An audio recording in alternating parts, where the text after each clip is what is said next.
Welcome back, everybody. For many years, I've used POR-15 paint to combat rust on a number of different projects, and people have been asking me a lot about it. So I decided to make this video of quick tips to help you get started. I use this paint so much because I tend to do a lot of stupid things, like the abuse I give this car.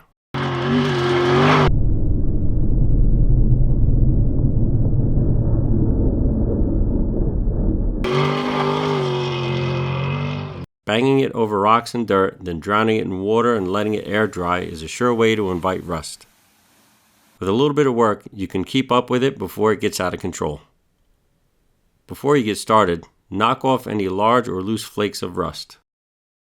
Since POR-15 chemically bonds to the rust to stop it from getting worse, you can just paint over the rust directly, which is how it got its name.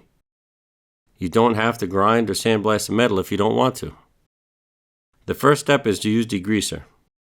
It's important to make sure that you do a thorough job. Then rinse it off with water really good when you're done.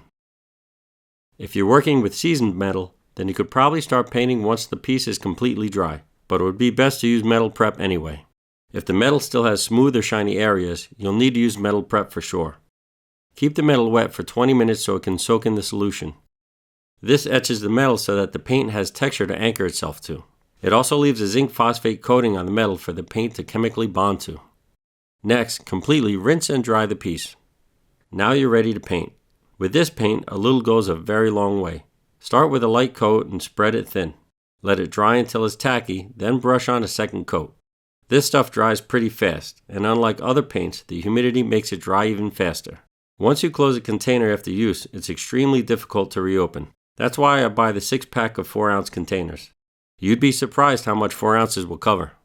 Just a quick tip in case you want to paint outside in the fresh air. I use an old wooden closet rod and place it across 2 jack stands. I notch both ends to secure the wire so that it's not sliding all over the place when I'm painting. After threading the wire through the piece, I also use some wire to secure the jack stand so I don't accidentally lift the release and watch my work drop to the ground. As long as I have good ventilation, I prefer to work standing, but sometimes outside is more convenient. I always recommend wearing gloves when handling any of this stuff. The paint won't scrub off your skin, and it takes days for the oils of your skin to lift the paint off. No matter how careful I work with this stuff, I always seem to get some on me.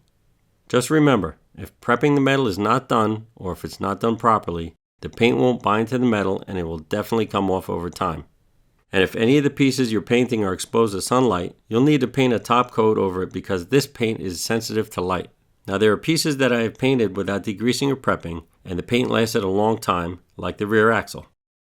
There are some parts of this car that just take too much punishment to think that anything is permanent, so I don't waste any time prepping the metal.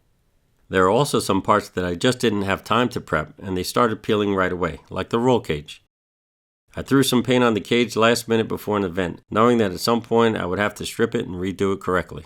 Hopefully this video helped you in some way.